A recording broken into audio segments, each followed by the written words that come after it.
ডাকাত? হ্যাঁ, ডাকাতি? তোদের তোদের এত বড় সাহস, তোরা অবনকুড়োর বাড়ি লুটবি? দিদি দিদি, এদিকে চলে আয়, এদিকে চলে আয়। কোনো ভয় নেই, আমি আছি।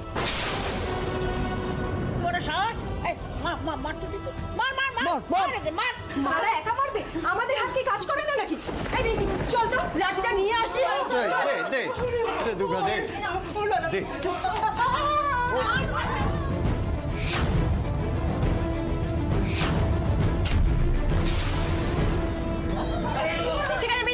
ওইটাকে কষে দে।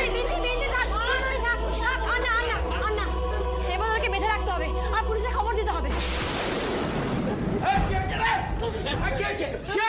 এই দেখুন, বাড়ির মধ্যে চড়াও হয়েছিল, মশাল পড়ে আছে। এই বাড়িতে আগুন লাগাতে এসেছিল। কিরে স্বপন, হ্যাঁ তোর বুকের এত পাটা, তুই বাড়িতে আগুন দিবি? সবাইকে ধরে রাখুন, মুখের কথায় কাজ হবে। এই ওইটা নিয়ে নিয়ে এই ধর ধর এদিকে নিয়ে নিয়ে এদিকে নিয়ে এদিকে নিয়ে এদিকে নিয়ে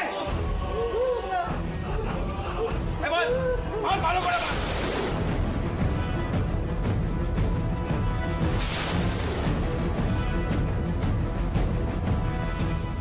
কোথায় পালায় আমিও দেখবো। হ্যাঁ, এতদিন মোড়লি করছিস ঠিক ছিল, এখন ডাকাতিও করবি? ডাকাতি নয়, ওদের লক্ষ্য এই বাড়িটা। কি? হ্যাঁ দাদু, এত বড় কথা?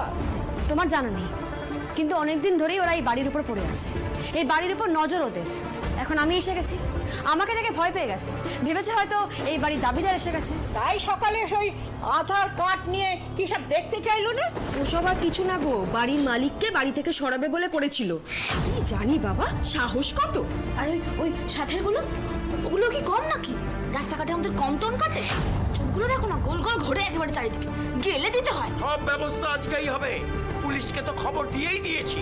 আরে বাবা, এখন আমার বাপ দাদার বাড়ির ওপর তোদের নজর পড়েছে? আরে দিদি ভাই না এলে তো আমরা জানতেই পারতাম না গো। হ্যাঁ। ওরা তো আমাদের পুড়িয়ে মারতো। কি ব্যাপার, কি হয়েছে এখানে? এই তো পুলিশ এসে গেছে। এই দেখুন, এরা এরা আমার বাড়িতে আগুন লাগাতে এসেছিল। আমার দিদি ভাই ওদের ধরেছে। গায়ের একটা মেয়েকে ওরা ছাড়ে না, সব সময় মস্তানি করে।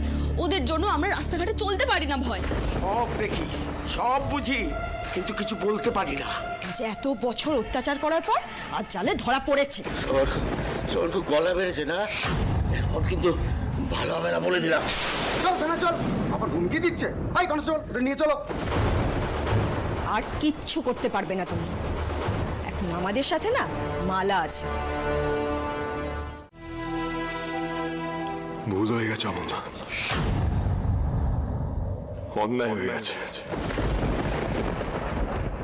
তোমাকে বিয়ে করাটা ভুল হয়ে গেছে।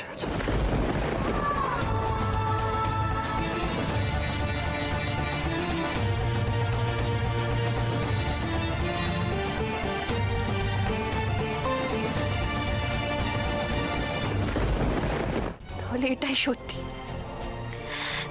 বিয়ের আগে যেগুলো বলেছিলে ওটা সত্যি না।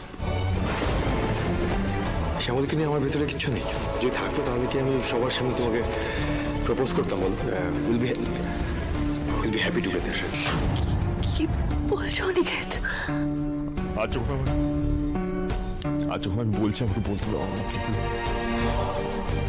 মাথা ঠিক ছিল না, আমি জানি না কোনটা ঠিক, কোনটা ভুল, কোনটা সত্যি, কোনটা মিথ্যে। আমি কিছু বুঝতে পারছিলাম, আমি বুঝতে পারিনি আমি।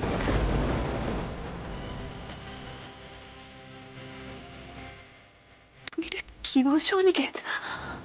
আমাদের সম্পর্কের কোনো ভিত্তি নেই। ঠিক বলছি,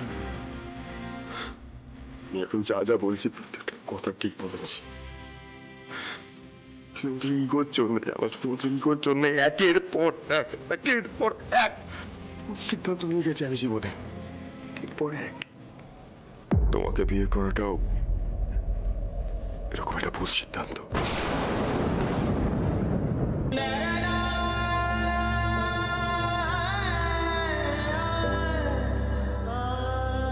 অনিকেত, আমাদের বিয়েটা ভুল। তুই তো বললে আমি এড়িয়ে যেতে পারবো না, ফেস করতে হবে। ফেস করলাম। করলাম তো। অনন্যা বিশ্বাস করো, এই সংসারটা অনেক আগে থেকেই শ্যামলীর ছিল, আমাদের সংসার ছিল। হ্যাঁ, আর সেটাই থাকবে, তাই থাকবে। তাই তাই থাকবে তাই। অনিকেত অনিকেত অনিকেত, আমি তো চেষ্টাটা করেছিলাম বলো একসাথে ভালো থাকার। অনিকেত, আমরা এই সংসারটা সত্যি করতে পারি না বলো? হ্যাঁ বলো না অনিকেত প্লিজ। আর হয় না, সেটা হয় না। যে জিনিসটা ভুল দিয়ে শুরু হয় সেটা নিয়ে বয়ে বেড়ানো আরো বড় ভুল হবে। আমি ওকে ক্ষমা চাইছি। আমি আর পারবো না, আমি এটা পারবো না, পারবো না। কি বলছো? ঠিক বলছো না, বিশ্বাস করো। আমি এই কিছু হয়নি, আমার কিছু হয়নি, আমি ঠিক আছি, আমার কিছু হয়নি, আমি একদম পারফেক্টলি অল রাইট। আমি এই মুখোশটা পরে না আমি আর থাকতে পারবো না। যে মানুষটাকে আমি ভালোবাসি, এই মানুষটা আমাকে ছেড়ে চলে গেছে। আমি আদৌ আর কোনোদিন সেই মানুষটার কাছে পৌঁছাতে পারবো কিন্তু আমি সেটা জানি না। অনন্যা, এই কিছু হয়নি মুখোশটা পরে না এই সংসার খেলাটা আমি পারবো না। আমাকে ক্ষমা করো।